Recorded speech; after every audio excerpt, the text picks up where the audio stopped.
दिल्ली में हुए श्रद्धा Walker case हत्याकांड की गुत्थी पुलिस सुलझा ही रही थी कि इसी बीच एक और इसी तरह की दिल दहला देने वाली घटना मुंबई से सामने आई, जहां पर लिव इन रिलेशनशिप में रहने वाले उनके प्रेमी ने उसकी हत्या कर दी और हत्या करने के बाद शव को छुपाने के लिए उसके कई टुकड़े किए। जिस तरीके से आफताब और श्रद्धा वालकर हत्याकांड में हुआ था कि आफताब ने उन्हें उसकी लाश को छुपाने के लिए कई टुकड़े करके उसे फ्रीज में रखा था और उसे रोजाना एक एक टुकड़े करके जंगल में फेंका करता था। लेकिन यहाँ पे कहानी थोड़ा सा अलग है। मैं आपको पूरी कहानी बताऊंगा, इसलिए आप इस वीडियो के अंत तक जरूर बने रहें।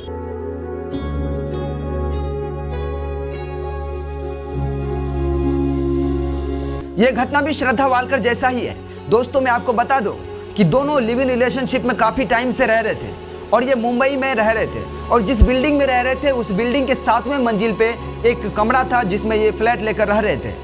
और बीते दिनों किसी बात को लेकर दोनों में झगड़ा हुआ, किसी बात को लेकर के दोनों में बहस हुआ और बात विवाद इतना बढ़ गया कि जो उनके साथ उनका प्रेमी रह रहा था जिसका नाम मनोज था और उसकी प्रेमिका जो उसके साथ लिव इन रिलेशनशिप में रह रही थी उसका नाम सरस्वती वैद्य था। मनोज ने उसकी हत्या कर दी। हत्या करने के बाद उसके लाश को छिपाने के लिए और लोगों को पता ना चले इसलिए उन्होंने एक साजिश रचा। साजिश ऐसा जो लोगों के सोच से परे हो। वो बाजार गया और वहां से पेड़ काटने वाली मशीन जिसे चैनसो कहते हैं वो खरीद कर लाया और उसके उस चैनसो के माध्यम से कई टुकड़े किए। अलग अलग टुकड़ों में उसके शरीर के हर पार्ट पुर्जे को बांट दिया। इतना करने के बावजूद भी उसके दिल में यह खौफ था कि कहीं हम पकड़े ना जाए। अपने इस गुनाह को छुपाने के लिए उन्होंने एक और अंजाम दे दिया।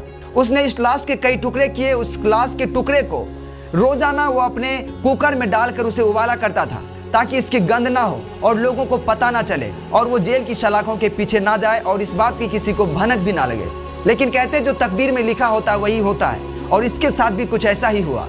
जब वो रोज इस शरीर के टुकड़े को कुकर में डालकर उबाला करते थे तो उसके कमरे से गंदी बदबू बाहर आती थी, जिससे आस पड़ोस में रहने वाले लोगों को उन्हें पता चल गया, उन्हें शक हो गया कि कहीं ना कहीं कुछ ना कुछ बात है जिसकी वजह से इसके कमरे से बहुत गंदी बदबू आती है।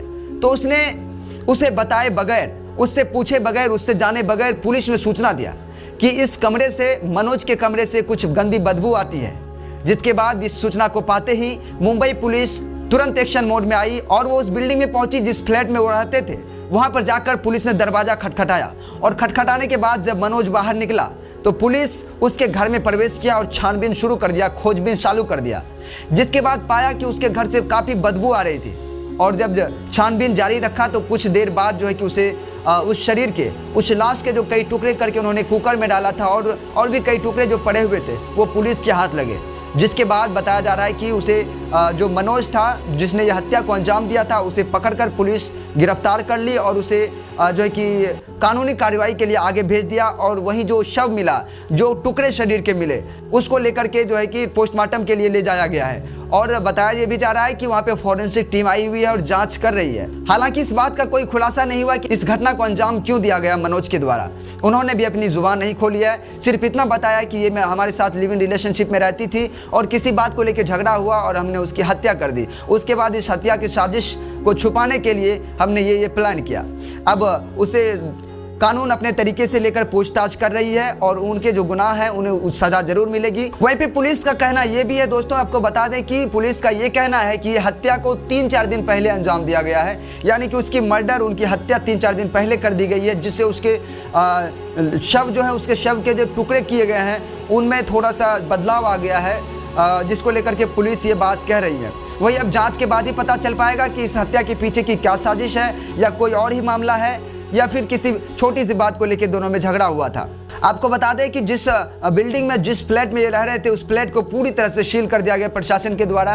और आपको एक जानकारी यहाँ पे और भी दे दें कि जिस मनोज ने इस घटना को अंजाम दिया वो मुंबई के बोरीवली में कहीं एक छोटा सा दुकान चलाया करता था। अब उनके दुकान पे भी जाके पता किया जा रहा है, उनके दुकान का भी पता लगाया जा रहा है कि वो किसके दुकान में काम करता था और किस चरित्र, उसका चरित्र कैसा था, स्वभाव कैसा था और इस घटना को अंजाम देने के पीछे क्या साजिश हो सकती है। बाकी आप लोग इसके बारे में क्या सोचते हैं, अपना राय कमेंट बॉक्स में जरूर दीजिएगा। मिलते फिर अगले वीडियो में, तब तक के लिए जय हिंद।